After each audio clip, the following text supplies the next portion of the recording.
На само неколку дена пред стартот на предизборната кампања за партиите Левица и Знам останаа без пари за рекламирање и покрај тоа што се парламентарни политички организации имаат повеќе од 5 пратеници во законодавниот дом. Од Левица со најава за тужби кон АВМУ и Државната изборна комисија, а забраната ќе заврши на суд во Страсбург поради како што велат селективната примена на правилата за платено политичко рекламирање. Нивниот лидер Димитар Апасиев во својата реакција пишува дека во упатствата се измислува терминот поддржувач. За прв пат во независна Македонија на една легална регистрирана партија ефективно ќе биде забрането да се рекламира дури и со свој пари. Слушајте ми го зборов дека за оваа политичка дискриминација ќе се расправа дури во Европскиот суд за човекови права во Страсбург, но на оваа неправда која ни ја прават ќе предизвика ефект на бумеранг, па наместо штетата бидете сигурни дека народот гледа интуитивно и се солидаризира со оној на кој му се прави лошотилак.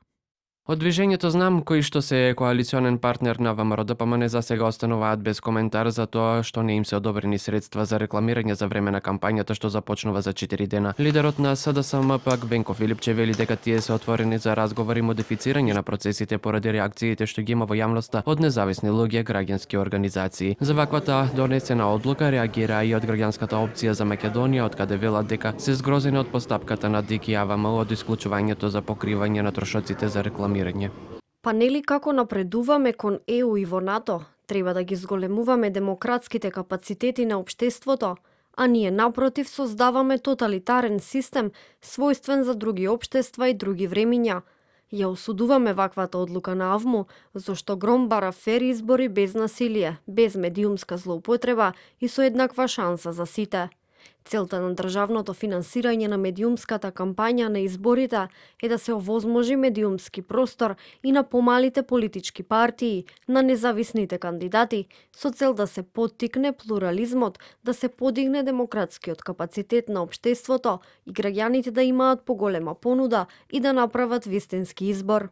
Од АВМУ велат дека во изборниот законник не е дефинирано пари за изборна кампања да добие партија која на последните избори освоила доволно пратеници за да формира пратеничка група, но не е меѓу првите 4 партии по бројот на пратеници, а упатството кое го оспорува Апасиев е донесено врз основа на изборниот законник. Од Државната изборна комисија пак како прозвана во реакциите на Апасиев во врска со отвореното прашање се на тоа дека тие немаат никаква надлежност во однос на упатството за платено политичко рекламирање.